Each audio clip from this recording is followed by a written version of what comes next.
I'm Marjory Johnston. I'm Daniel's older sister. I'm 10 years older than him.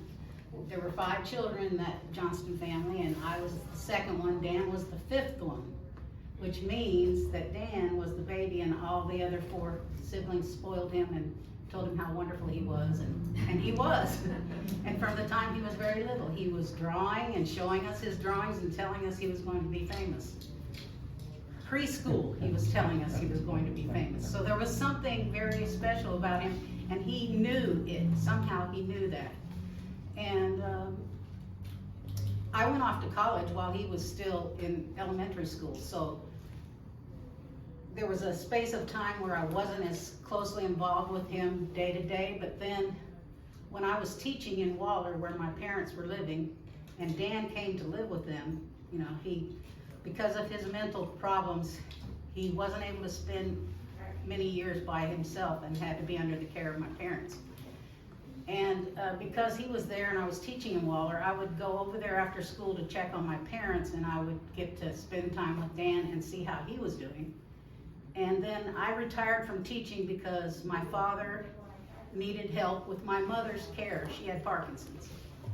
And he was in his 80s, and he was trying to take care of her by himself. And so I started helping with that. Then about the time my mom passed, we realized that Dan's condition had deteriorated so much that I needed to give more time to him. So I became pretty much a full-time caregiver for Dan, and I would come up and take him to his appointments. I would get him groceries and take him out and take him to movies or take him to thrift stores and comic book stores and things that he liked to do, and try to keep his house in some kind of condition that he could live in, because left to his own, he would just he would never do dishes, right? And there would be stuff piled over everything, and comic book boxes brought out to where he couldn't even get through the room. So I spent the first 7 years that I took care of him, I spent building shelves for all of his collections, because he has huge collections of records and magazines and comic books and toys and, oh gosh, CDs and DVDs, and it's an amazing experience just to go to his house and see all the things. Most of them are from thrift stores, and the people at the thrift stores would get to know him and like him, and they would give him extra stuff, and I would be telling them, please don't give him extra stuff. I have to find some place to put it at his house, you know, that's my job.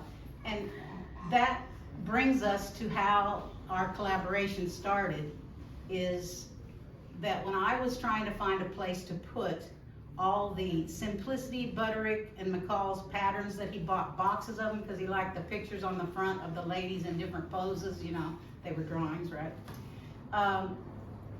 I thought, okay, he doesn't want the pattern pieces, he just wants the picture on the front. So I'm going to tear off the front pictures and put them in a notebook and throw the rest of it away. That'll not take up as much room in his house. Well, I ripped one of them in half as I was trying to rip it off the front, and I decided to glue it on a piece of his drawing paper. And then I got a phone call. It was only half on there. The other half that I had torn, I hadn't had a chance to glue it on there with it. I was taking a phone call, and Dan came in, picked up a marker, and drew something onto the top of the legs that were that had been glued there. And I came in and I said, Dan, I love that. That's just magical. He turned these female legs into this creature, you know, it was like only he can. It had the flavor of Daniel Johnston. Anyway, he said, yeah, and it was fun. I want you to tear up all those pictures like that. I want to do stuff. And so I ended up tearing all the McCall's, Butterick, and Simplicity pattern fronts and putting them onto his drawing paper. And that was the beginning of our collaboration. He called it a collaboration. All I did was tear the things and glue them on there at first. But then it started evolving. He was encouraging me to help. For one thing, he loves to draw more than he loves to color, so sometimes he wanted my help finishing the coloring, because that's not what he enjoyed the most. And then one time, one of his drawings made me think of the lyrics of one of his songs, and I said, what if we put, in this negative space, we put some of those lyrics? And then it just seemed like we had reached the best solution. The most powerful medium of our collaboration was when we found a song that matched the artwork the same emotion as the artwork and put them together, then it was like, it takes you to another level, and that's what these right here, well, those and those over there are from the period when he was doing the drawing, and then I was keeping stacks of his drawings, and I would listen to one of his songs over and over until I really felt like I had the essence of it, and I would look through his artwork and try to find one that went with that song. And sometimes I had to look, you know, through a lot, and I would say that one might, and then I would take the ones that were pretty good, you know, I'd narrow it down to the best one for that song. That was a great deal of fun for me, but that's where it started being more collaborative, because I helped to find the matching lyrics with the artwork. And we continued doing that. After a while I said, Dan, don't you think you need to go back to your regular drawings without the collage pieces? And he said, no, we're having fun, and we should keep doing it until it's not fun anymore. So we did it for 6 years. So you can imagine there are a lot of these drawings, and we put out a book of a set of the ones that we thought were the best that were in a show in Houston at Redbud Gallery in 1999.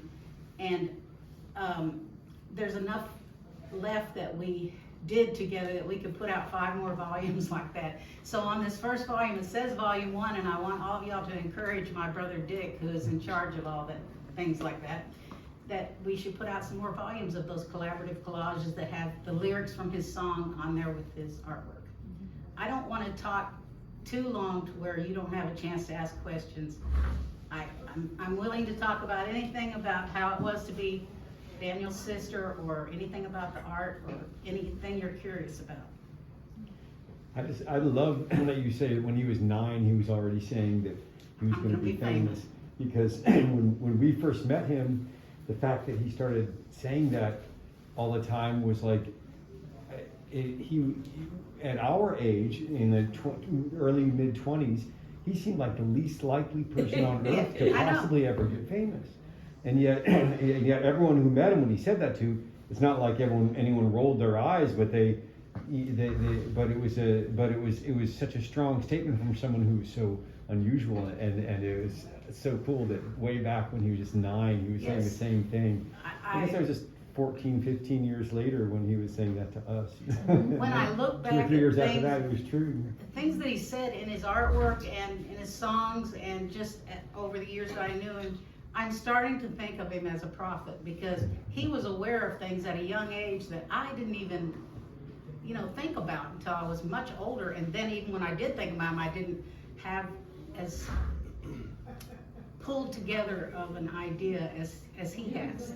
Somewhere along the line, he got a connection with some kind of knowledge. I don't know, but I just admire the magic of the things that he decided to philosophize to the world. I feel like his message to the world is such a great one.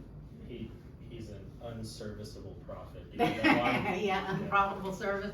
Yeah. My mother would call him unprofitable service. He says he's an unserviceable prophet. Yeah. He loved to play with words. I guess any of you who've looked at his art know that he loved to play with words. Sometimes they were misspelled on purpose, but other times it was because he was trying to play with the meaning and get you to think about something else. You know, whenever I went to the contemporary show, something that stuck out to me the most was the home movies. Yes. And the ones of youth, like the black and whites. I stood there for a long time on the TV and watched those. Do you have any memories from that time you want to talk about when he was making movies when you were kids? Okay. A lot of the movie making was done when I was in college, but I came home in the summers, and he was doing all kinds of things. One of the songs that he did, Terminal Romance, I don't know if you've ever heard that one. I'm actually the person singing the backup on that, because he was in the basement, right? I need someone to sing the backup. Will you come down here? Right? So I was saying Terminal Romance. Terminal. Yeah, it was a great song too, how I fell in love with someone in the grocery store, and then he had to check out of her life forever. Right. It's so literal, it's terminal for him, right? Yeah. Check out forever. Anyway, yes, do I have memories of that time? I have memories of how joyful he was and creative he was. That was the time before his mental illness. You know, being his sister. Someone asked me last night, what was it like to be his sister? And some of it is so happy and joyful and fun and like just a great honor to be his sister. And then other times it is heartbreaking, you know, to see what the mental illness did to him and what he had to go through. Then, you know, and you just feel like he didn't deserve this. Why does he have to deal with all these things? And then Parkinson's toward the end, on top of the mental illness and all the demons he had to fight at different times that seemed so real to him, you know, it just didn't seem fair. And so there were different sides of being his sister. Then taking care of him was a wonderful time that we got to be close and do things together, but it was also, like I said, heartbreaking to be that close to watching what it's like to suffer from the type of mental illness that he suffered from. But he always found something to be happy about. He never looked at it like, oh, I have this terrible life, you know. He was living a nightmare, but he always found something, you know. He'd get $20 from Dad. We're rich, we can go, you know, let's go to the movie, you know.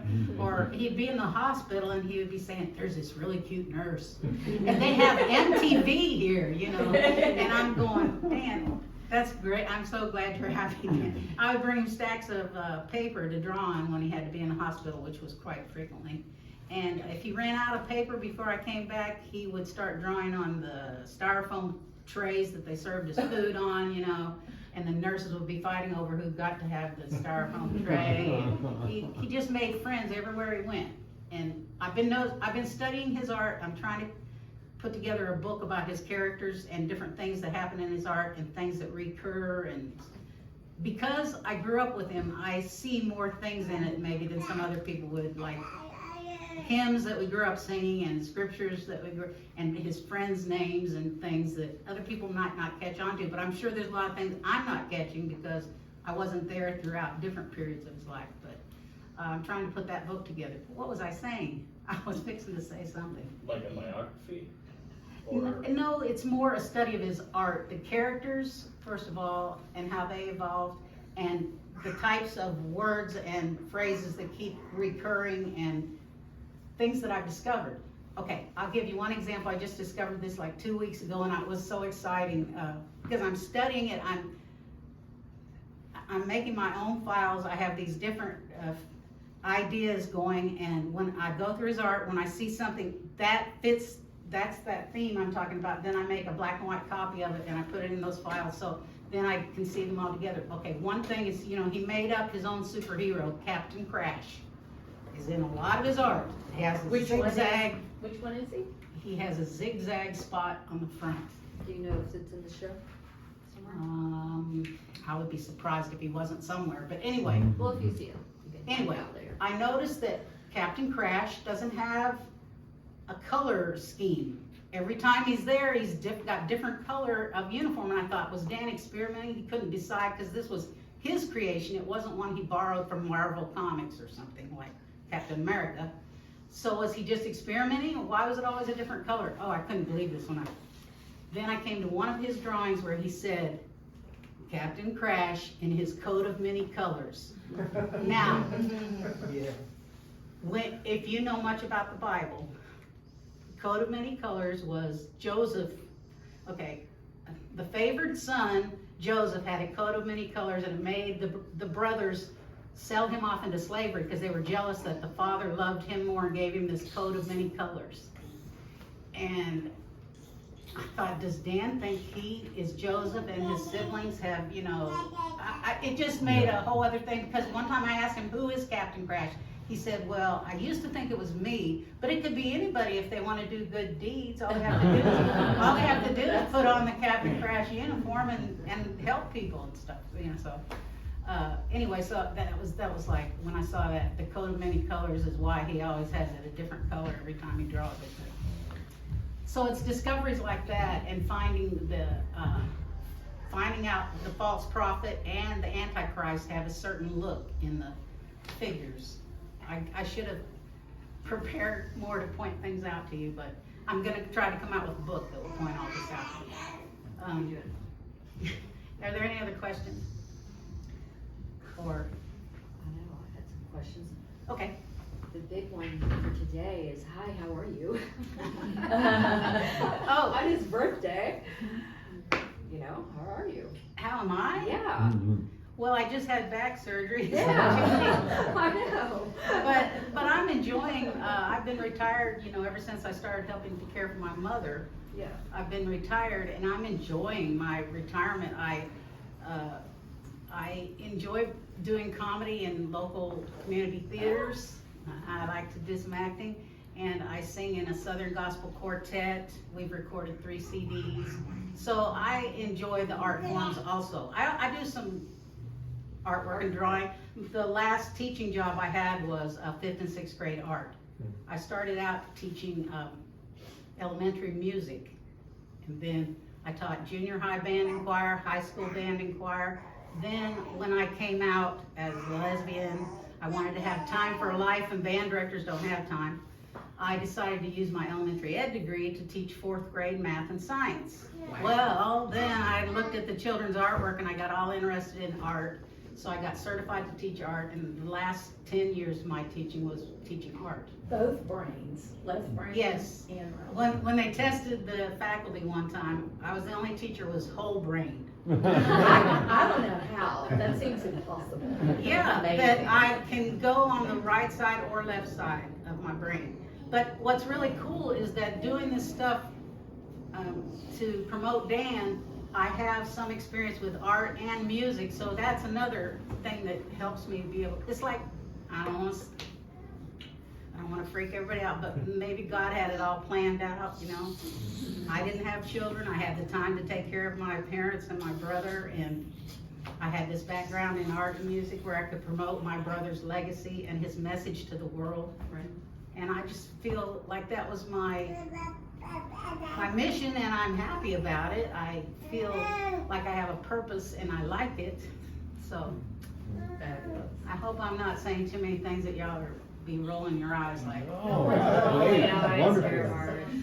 okay, well, I'm just being very honest. And I'm, like Dan used to do, I'm bearing my soul. Yes. Dan didn't hold back. And that's what, one thing that helps his art and music minister to people, because they see that they're not alone. He shares about his mental illness. He shares about his depression, his insecurities, you know, everything. And maybe that's what we all need to do, is not try to hide, you know, our flaws, but just realize everybody is flawed and we should help each other. And it's just, I think it's beautiful the way he came out and talked about and wrote songs about his mental illness and drew pictures of his mental illness. And it's helped people, because I used to read his fan mail to him, and I know people say, your artwork and your music just saved me at this really difficult part of my life. It just was exactly what I needed, and I listened to it over and over. And so I know that he was like I said, he had a ministry in the world, and he helped people. I wanted to ask about that actually, because, you know, when he started talking in his art and, you know, just in his person and his music about, you know, referencing his mental health, no one talks about that. Right, it wasn't done. It was not done, and I would imagine at that time, maybe the family had feelings about that. It sounded like they supported his art from the get-go, Well, more or less. Maybe you can talk about that. But I am curious how the family might have transitioned in how they thought about, wow, he's being really honest, like too honest, or, you know?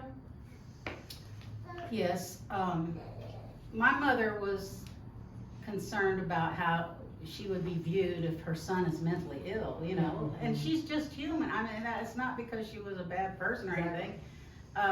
That's kind of how it was. Even if you went to a therapist back in those days, you didn't talk about it and tell people, I go to a therapist, you Well, know. it still is. You're mentally ill? You know, what? It was just not talked about, and so it was kind of swept under the rug. You don't want people to know that, and so she didn't like that it was coming out. Yes, one time when he got in trouble because of his mental illness, and that had to be used in court as a way to get him out of trouble, she didn't like that. Then that was public knowledge that he was mentally ill. I never heard my dad say that much about it, but mother, It's that generation. yeah. Yeah. Well, how did you handle it? How did I handle it? I was the one that had to explain to mom and dad that Dan was mentally ill. I don't know if y'all want to hear all this story about the Christmas that in Abilene, when all the siblings got together for Christmas, and then everybody was going to go to their, most of them were married except for me. I was going to go home to mom and dad for Christmas, and the rest of them were going back to their families. We got together the weekend before Christmas, and Dan was there. And this is the first time that we all could see that he wasn't right. He was speaking in voices. He was saying that we were taking the children up to the attic where there was a playroom up there and teaching them about Satan. He was making black number 8s and hanging them on the Christmas tree. We were making Play-Doh kind of things that you bake and ornaments. And he did weird ones. He was putting the Beatles under the Christmas tree, like to worship them. Oh, and on one present, I think it was me that had tied a little doll on the top, you know, as a decoration to one of my nieces or something that loved dolls. And he said, that's gonna be a sacrifice or something that, you know. He was losing it. He was talking in weird voices, and we were afraid to go to sleep, that he was gonna do something scary to the children or something while we were sleeping. And so we told him that he had to leave or go home or something. Well, he actually got into a wrestling match with my brother Dick and my sister Sally on the stairs. It was a very scary and sad time because we're close siblings, you know, and to see your brother acting so scary that you have to ask him to leave. Yeah. And then How old was he at that point? he was in his early 20s, which is usually when mental illness strikes, you know. Is that right? Yeah. And so then my brother-in-law followed him. We asked him to leave, followed him and took him to the bus station and sent him back to Abilene. And then I went home for Christmas and I tried to tell my parents, Dan, something's wrong with Dan. We need to go to Austin, where he was. And things happened too right then. And eventually my dad got called to come down because Dan was throwing away his possessions and everything. And I said, I tried to tell y'all. They didn't want to listen. They said, oh no, he's just trying to get attention if he was talking in voices and stuff. I said, no, Mom, it's really, and it was heartbreaking to me to have to tell them because this is their son. Yeah. And they didn't want to believe it, and I didn't want to believe it either, but they needed to know because we needed to go and help him and do something and get him some help. And so that was a difficult Christmas and time, but he got help sometimes, but you know, it just doesn't go away. Like you'll get on some medications that seem to help for a while, and then he'll, like so many patients, decides that he doesn't need them, quits taking them, and doesn't share that with you. I mean, sneaks around and doesn't take them, so then he's in trouble again. And it was just a constant battle in mental hospitals and doctors. And Exhausting. I'm sure. Did he have that thing where when he was feeling manic he didn't want to take them, but when he was depressed he did, or did he just never want to take them at all? that is sort of it. When he's feeling good, he said, I don't need those anymore. I feel good, you know. Mm-hmm. And he felt like when he came down here to South by Southwest, some of y'all may know that one time he sang, on the way home, my dad was flying his small plane, flew Dan back to West Virginia. They wrecked the plane because Dan had not been taking the medicines. He thought he could perform better at South by Southwest if he was chucking the medicines. Then they got up in that plane and he went crazy and caused my dad to crash. Oh, and wow. they both survived. It's another miracle, one of those stories in Dan's life that you just can't believe. Wow. Because he was wrestling with my dad and telling him, we can't die. You're Captain America and I'm Casper, and we can't die. I'll show you, Dad. And then the plane's going into a spin, and my dad kept his wits about him. He was a flying tiger in World War II, so he was, you know, about as good a pilot as you could be. And he had the presence of mind to say, Captain America says, go to the back and get the parachutes. And Dan got off of him, and he was able to pull the plane out of the spin.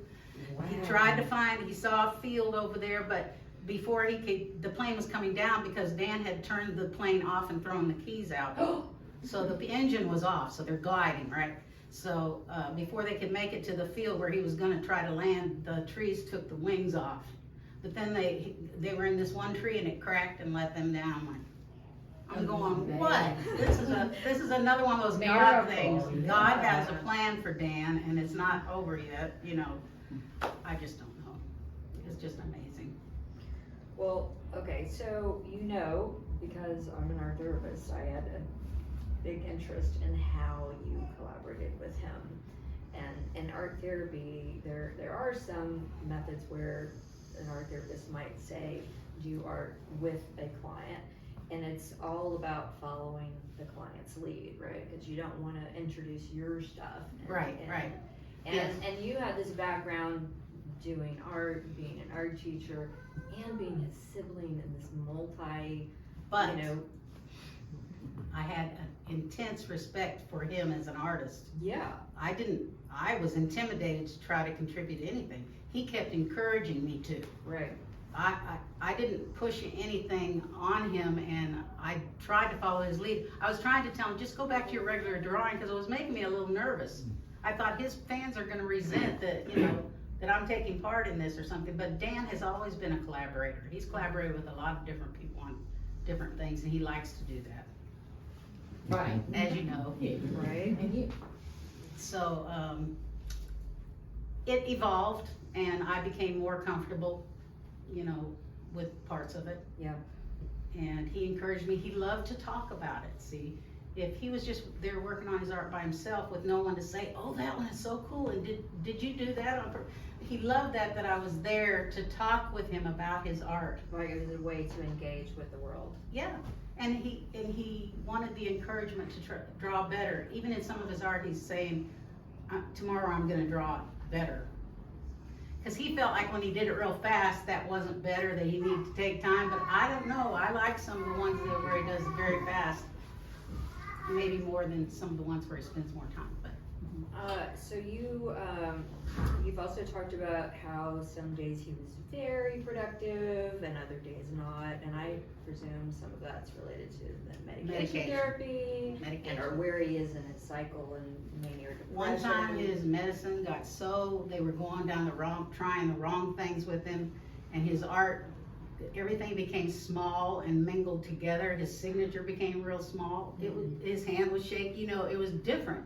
There's some wonderful things about the pieces from that, like, couple weeks where that was happening, but it definitely wasn't his natural drawing. Right. Can you think of any other influences that had an impact on his creative expressions or his productivity aside from that? Or To be honest with you, a lot of times he wanted to crank out a lot of drawings because Dad would give him some spending money. But also, they were expressing what he was thinking about. Yeah. You know, so if something like when Queen died, our dog, Dad's collie dog, or when Mother died, or when something happened in his life, then there was a outpouring in his art, but you could see what was happening in the art reflected his emotions he was going through about his life events. did he produce more work when he was manic or depressive? That's a good question. I would say when I was around him, it definitely more when he was manic. Yeah, A when he lot of really times, took yeah. a lot of When he work. was depressed, yeah, he When would he was sleep depressed, a a lot lot. of times he Yeah. just slept. He would just sleep the clock round. You Yeah. know, just sleep and sleep and sleep. He would rather sleep when he was depressed. I'm also curious about how he moved between producing art and producing music. And I mean, you were there, you know, intimately for so many years. Yeah. So you must have had some Yeah, when I was window trying that maybe others wouldn't. when I was trying to make his house functional, they built him a house. My parents built him a house next door, but nobody helped him organize it, you know. So when I started helping him on a regular basis, building the shelves for his collections and stuff, I tried to make an area for his drawing room where he'd have all his markers and the drawing table, and then another room that had the piano and a table, because first he would write the lyrics at the table, okay, or he would write the lyrics in the car or wherever, but then he would take the lyrics over to the piano and he would turn the tape recorder on and he would improvise. And during the improvising, he might come up with something he really liked, and he didn't have to worry that, oh, I can't remember it, because he had the recorder going. So then he could play it back and he could get a song going that way. So he had an area where he went and did both of those things just about daily, if he was feeling good. Wow. Yeah. Music and visual art. Yeah. Sometimes he didn't want to do the music while I was there. He would ask me, "Are you fixing to go home?" I said, "What, you want to work on some songs?" Wonder why? I don't know if, sometimes it scared me. I was thinking, why, are you wanting to talk to some voices or something or what? But I think he just wanted some privacy because, you know, if you're improvising, some of it's not gonna be very good or, I don't know why.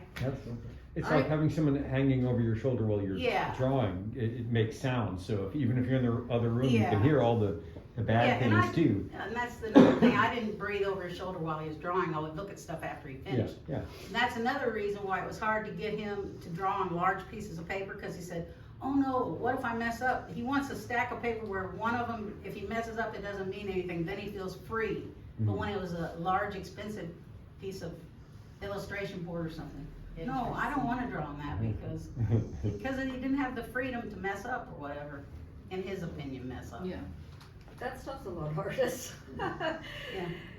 But I'm the one that got him to not be on typing paper, to at least be on the index Right. stock. Cardstock. Yeah, so it lasts a little bit longer. Bravo, Margie. Thank you. Good job. And I was the one that got him to do some of these larger. Yeah. I tried to tell him, you don't have to draw the characters larger, draw your same size characters, just make more stuff happening, make a wider landscape, you know, let us see more of the scene or whatever. But he always drew in a certain proportion to the page, his characters, kind of like the front of a comic book, okay? Kind of like the cover of a Yeah. comic. One more question. You were talking a little bit about this actually yesterday, about kind of sometimes trying to steer him a little bit when he, I don't know how to say it. I guess, you know, he was definitely interested in symbols, right? We know that. Symbols, yeah. And some symbols have complicated meanings. Okay, like the swastika. Yeah, and The so- family was asking him not to use the swastika because we felt like it offends too many people, Right. and that's not How something. do you think he viewed those kinds of complicated Okay. symbols? I think he considered it as just another symbol for evil, and he used it in his art, you know, to mean evil powers or whatever. So I don't think, but people would still be offended that it was there. So we tried to explain that to him, but he would try to sneak it in there. You would see it disguised in the design of the bricks over here, you know, but there just happens to be, the bricks are coming together, or it just happened. You know, it just, he wanted it there sometimes, and I don't know, because my family is not anti-Semitic or something, you Right. know, so I don't know. I don't think that's what it was about. It was just that it was a powerful symbol of something evil.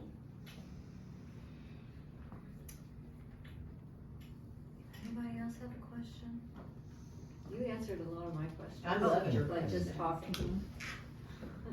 Good. I'm glad I answered it. Like maybe if there's something specific in a particular piece that someone was wondering about, or, I know you and I talked about the, this piece here last night with the red, can you talk? Oh, yeah, on the studying I'm doing of his artwork, I came to one where he labeled that red tears are tears of joy. Now, I never would have thought that. I would have thought that was definitely like the tears of blood, like when Christ was praying in the garden, you know, but he said if, in that particular piece, but in this one, I don't know, it says, "Where is John Lennon?" And, you know, so that seems sad to me, but he said, in one piece of art, he labeled that red tears are tears of joy, so I don't know. So it could have been just for that one. Maybe, It could have been maybe. for- Yeah. Or something he came up with later. Everything evolves, you know? It could mean one thing to him. I showed something to David last night that I only noticed after it was displayed at this show on one of his early pieces in there. If y'all are familiar that a lot of times he has a woman's torso. Oh, no, that was me, we were talking about that. Yeah. Well, yeah, I also talked to David. We should go in there Okay, to see the this piece. is an example. This is a torso with arms. Usually they just have stubs and stubs on the legs. And it's something that is one of his main characters of his drawings. but I found this one where I think maybe it originated. Okay, see, here's a torso. It became one of the major themes, a female torso. And we were looking at this one from a very early time, where he has the woman, but he has severed the head. Look, he's chopped the arm off in pieces. This one he's chopped off, and here he's drawn lines where he's fixing to chop off the legs. This might be where the torso originated. I'm not certain about that, but it's interesting, you know, Right. to think about how did he come up with that. One time I asked him about the torso, because I didn't know, is it a very sexual thing or whatever? And he's so honest. He said, no, but when I was learning to draw people, the hardest thing to draw is the hands, the feet, and the head, so I just that might be the truth, you know. I'm not sure the rest of artists and art history could come up with that same word. Yeah. Can I say, I think it's, sometimes when art historians or tour guides will give information about speculative information like that, it's kind of okay. Yeah, But hearing that from you, even though it is speculative, is so much more meaningful. really? Okay. So much more. I appreciate that. That's why I'm hoping that putting this book of my research together will be something that the fans will enjoy. And it's not like they would have to trust everything that I came up with, but at least I might have some insights that other people might not, because like I said, we shared the same type of childhood, and it was a very happy childhood. You've heard some of his songs about Kool-Aid flowing like wine and comic books and TV shows, and we just had a great childhood. He was born in California, but then we moved to Utah and then back to the house that we never had sold in West Virginia where I was born, because my dad was moving around working on the Minuteman missile for the government. He was an engineer, and so Dan got to live in 3 different states, but West Virginia was the one he loved. All of us, probably. Until he found Austin. Yeah, until he came to Austin. That was his new home. Yeah. Austin certainly is the town in the history of Daniel, That's true. and of his art and everything. Hopefully for him. I feel like that drawing that where he's chopping off the arm should be like worth $1 million if that's. Really? If that's where a torso originated, yeah. Because then he went on to draw that the armless, legless, headless torso In so many for the rest drawings. of his life, Yeah. you know? Right. And the What of Whom t-shirt Yeah.